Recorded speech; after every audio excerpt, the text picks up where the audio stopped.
अब मैं आपसे निवेदन करता हूं कि कृपया हमारा मार्गदर्शन करें। धन्यवाद।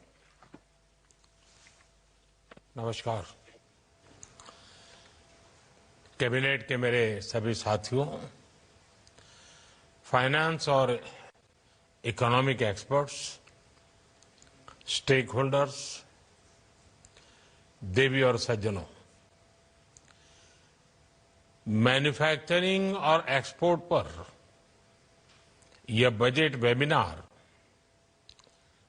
हर दृष्टि से बहुत ही महत्वपूर्ण है।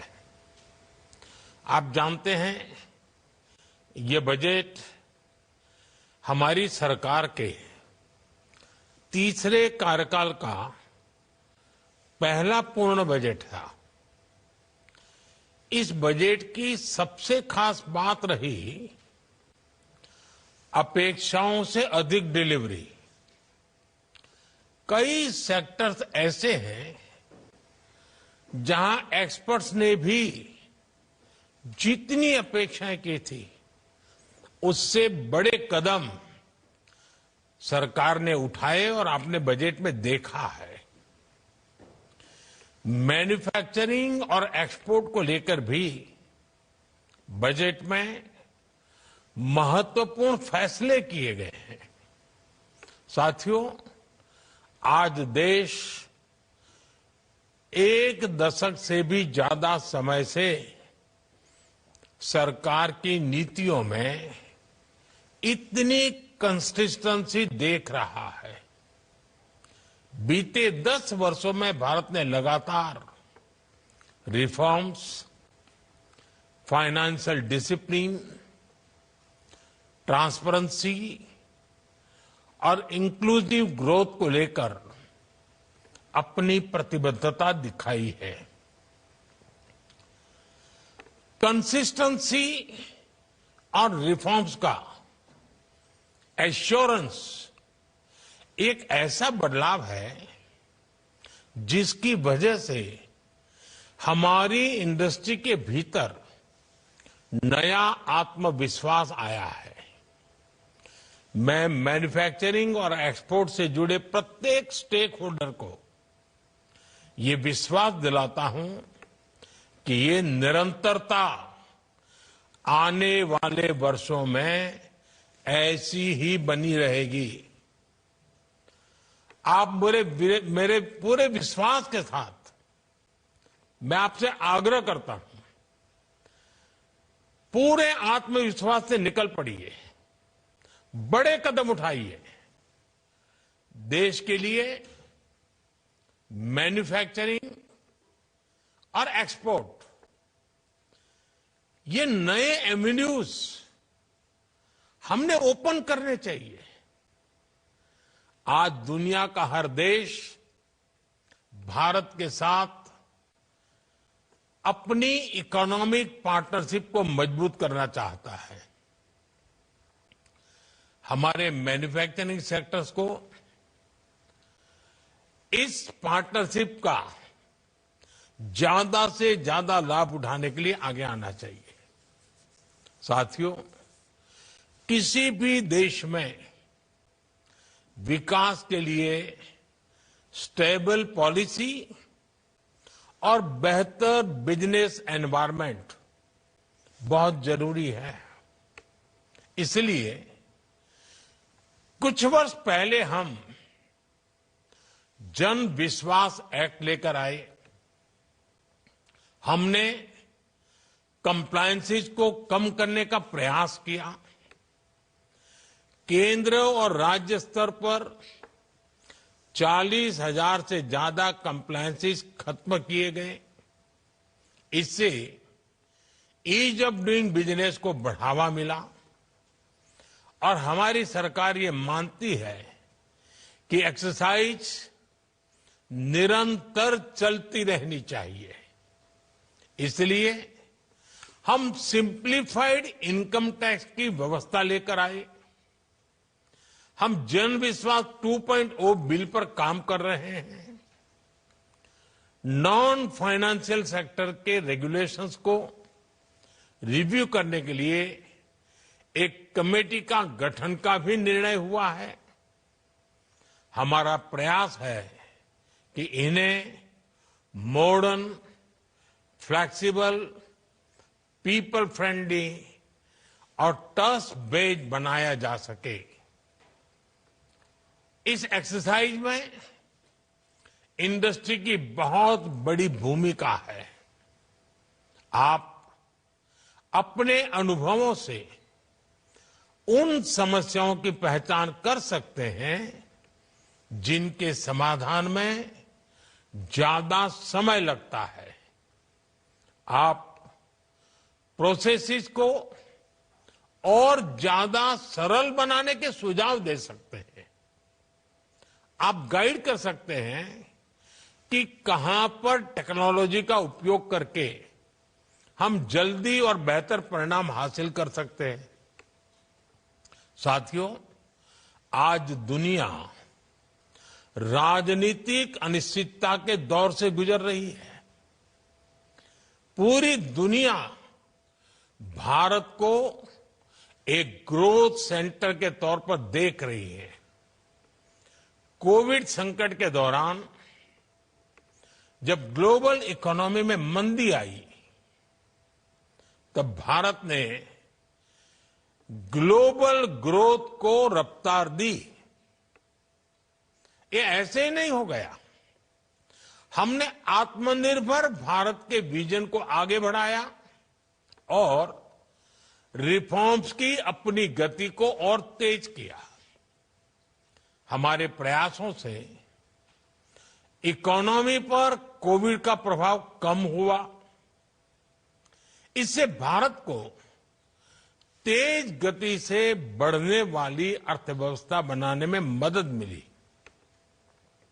आज भी भारत ग्लोबल इकोनॉमी के लिए एक ग्रोथ इंजन बना हुआ है।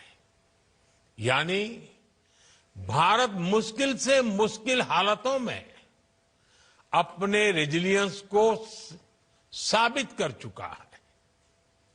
पिछले कुछ वर्षों में हमने देखा है कि जब सप्लाई चेन डिस्टर्ब होती है तो उसका असर पूरी दुनिया की अर्थव्यवस्था पर पड़ता है। दुनिया को आज ऐसे भरोसेमंद पार्टनर की जरूरत है जहां से हाई क्वालिटी प्रोडक्ट्स निकले और सप्लाई रिलायबल हो। हमारा देश ये करने में सक्षम है। आप सब सामर्थ्यवान है। ये हमारे लिए बहुत बड़ा मौका है, बहुत बड़ी अपॉर्चुनिटी है। मैं चाहता हूं विश्व की इन अपेक्षाओं को हमारी इंडस्ट्री एक स्पेक्टेटर की तरह न देखे। हम दर्शक बनकर के नहीं रह सकते हैं। आपको इसमें अपनी भूमिका तलाशनी होगी। अपने लिए अवसरों को आगे बढ़ाकर तराशना होगा। पुराने समय की तुलना में आज ये कहीं आसान है। आज इन अवसरों के लिए देश के पास फ्रेंडली नीतियां हैं। आज सरकार इंडस्ट्री के साथ कंधे से कंधा मिलाकर खड़ी है। एक मजबूत संकल्प, ऑब्जेक्टिविटी के साथ ग्लोबल सप्लाई चेन में अवसर की तलाश, चैलेंज को एक्सेप्ट करना, इस तरह हर इंडस्ट्री एक एक कदम आगे बढ़े तो हम कई मील आगे निकल सकते हैं। साथियों, आज 14 सेक्टर्स को हमारी पीएलआई स्कीम का फायदा मिल रहा है। इस योजना के तहत 750 से ज्यादा यूनिट्स को मंजूरी दी गई है। इससे 1.5 लाख करोड़ रुपए से ज्यादा का इन्वेस्टमेंट आया है 13 लाख करोड़ रुपए से ज्यादा का प्रोडक्शन हुआ है और 5 लाख करोड़ रुपए से ज्यादा का एक्सपोर्ट हुआ है। ये दिखाता है कि अगर हमारे एंटरप्रेन्योर्स अगर उनको अवसर मिले तो वो हर नए क्षेत्रों में भी आगे बढ़ सकते हैं। मैन्युफैक्चरिंग और एक्सपोर्ट को बढ़ावा देने के लिए हमने 2 मिशन शुरू करने का फैसला किया है। हम बेहतर टेक्नोलॉजी और क्वालिटी प्रोडक्ट्स पर फोकस कर रहे हैं और लागत कम करने के लिए स्किलिंग पर जोर दे रहे हैं। मैं चाहूंगा कि यहां मौजूद सभी स्टेक होल्डर्स ऐसे नए प्रोडक्ट्स की पहचान करें जिनकी वर्ल्ड में डिमांड है, जिनकी मैन्युफैक्चरिंग हम कर सकते हैं। फिर हम उन देशों तक एक स्ट्रेटेजी के साथ आज जाएं जहां एक्सपोर्ट की संभावनाएं हैं। साथियों, भारत की मैन्युफैक्चरिंग यात्रा में R&D का अहम योगदान है। इसे और आगे बढ़ाने और गति देने की आवश्यकता है। R&D के द्वारा हम इनोवेटिव प्रोडक्ट्स पर फोकस कर सकते हैं, साथ ही प्रोडक्ट्स में वैल्यू एडिशन कर सकते हैं। हमारी टॉय, फुटवेयर और लेदर इंडस्ट्री के सामर्थ्य को दुनिया जानती है। हम अपने ट्रेडिशनल क्राफ्ट के साथ मॉडर्न टेक्नोलॉजीज को जोड़कर बड़ी सफलता हासिल कर सकते हैं। इन सेक्टर्स में हम ग्लोबल चैंपियन बन सकते हैं और हमारा एक्सपोर्ट कई गुना बढ़ सकता है। इससे इन लेबर इंटेंस सेक्टर में रोजगार के लाखों अवसर तैयार होंगे और एंटरप्रेन्योरशिप को बढ़ावा मिलेगा। पीएम विश्वकर्मा योजना के द्वारा पारंपरिक हस्तशिल्पियों को एंड टू एंड सपोर्ट मिल रहा है। हमें ऐसे कारीगरों को नए अवसरों से जोड़ने के प्रयास करने होंगे। इन सेक्टर्स में अनेक संभावनाएं छिपी हुई है। उसे विस्तार देने के लिए आप सभी को आगे आना ही चाहिए। साथियों, भारत के मैन्युफैक्चरिंग की, हमारी इंडस्ट्रियल ग्रोथ की बैकबोन हमारे एमएसएमई सेक्टर है। 2020 में हमने एमएसएमई की डेफिनेशन को रिवाइज करने का बड़ा फैसला लिया था। ऐसा 14 साल बाद किया गया। हमारे इस फैसले से एमएसएमई का ये डर खत्म हुआ कि अगर वो आगे बढ़ेंगे तो सरकार से मिलने वाले लाभ बंद हो जाएंगे। आज देश में एमएसएमई की संख्या बढ़कर 6 करोड़ से ज्यादा हो गई है। इससे करोड़ों लोगों को रोजगार के अवसर मिले हैं। इस बजट में हमने एमएसएमई की डेफिनेशन को फिर विस्तार किया है ताकि हमारे एमएसएमई को निरंतर आगे बढ़ते रहने का कॉन्फिडेंस मिले। इससे युवाओं के लिए और ज्यादा रोजगार के अवसर तैयार होंगे।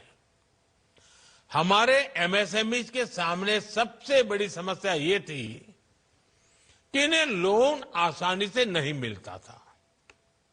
10 वर्ष पहले एमएसएमई को लगभग 12 लाख करोड़ रुपए का लोन मिला था, जो 2.5 गुना बढ़कर लगभग 30 लाख करोड़ रुपए हो चुका है। इस बजट में एमएसएमई के लोन के लिए गारंटी कवर को 2 गुना करके 20 करोड़ रुपए तक किया गया है। वर्किंग कैपिटल की जरूरतों के लिए 5 लाख रुपए की सीमा वाले कस्टमाइज क्रेडिट कार्ड दिए जाएंगे। साथियों, हमने लोन पाने की सुविधा दी, साथ ही एक नए तरह के लोन की व्यवस्था तैयार की। लोगों को बिना गारंटी लोन मिलने लगा, जिसके बारे में उन्होंने कभी सोचा भी नहीं था। पिछले 10 वर्षों में मुद्रा जैसी बिना गारंटी लोन देने वाली योजनाओं से भी लघु उद्योगों को मदद मिली है।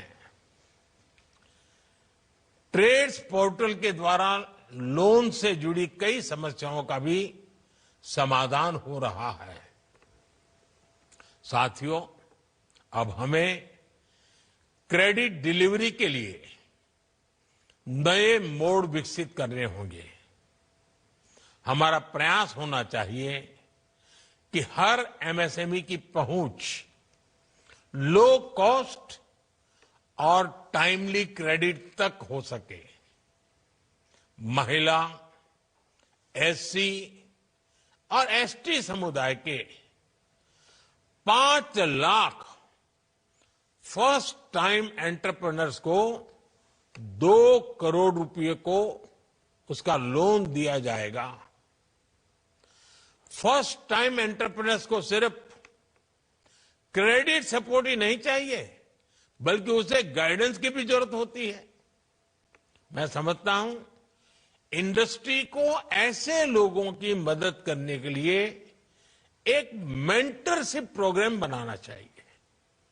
साथियों, निवेश को बढ़ाने के लिए राज्यों की भूमिका बहुत अहम है। इस वेबिनार में राज्य सरकारों के अधिकारी भी मौजूद है। राज्य ईज ऑफ डूइंग बिजनेस का जितना बढ़ावा देंगे, उतनी ज्यादा संख्या में निवेशक उनके पास आएंगे। इसका सबसे ज्यादा फायदा आपके ही राज्य को होगा।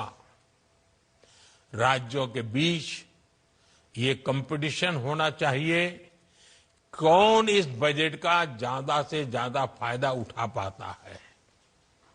जो राज्य प्रोग्रेसिव पॉलिसीज के साथ आगे आएंगे, कंपनियां उनके यहां निवेश करने पहुंचेगी। साथियों, मुझे विश्वास है कि आप सभी इन विषयों पर गंभीरता से विचार कर रहे होंगे। इस वेबिनार से हमें एक्शनेबल सॉल्यूशंस तय करने हैं। पॉलिसी, स्कीम और गाइडलाइन तैयार करने में आपका सहयोग महत्वपूर्ण है। इससे बजट के बाद इम्प्लीमेंटेशन स्ट्रेटेजीज बनाने में मदद मिलेगी। मुझे विश्वास है कि आपका योगदान बहुत उपयोगी सिद्ध होगा। आज दिन भर की चर्चा से जिस मंथन से अमृत निकलेगा, वो जिन सपनों को लेकर के हम जा रहे हैं, उन सपनों को पूरा करने का सामर्थ्य देगा। इसी अपेक्षा के साथ आप सबका बहुत बहुत धन्यवाद।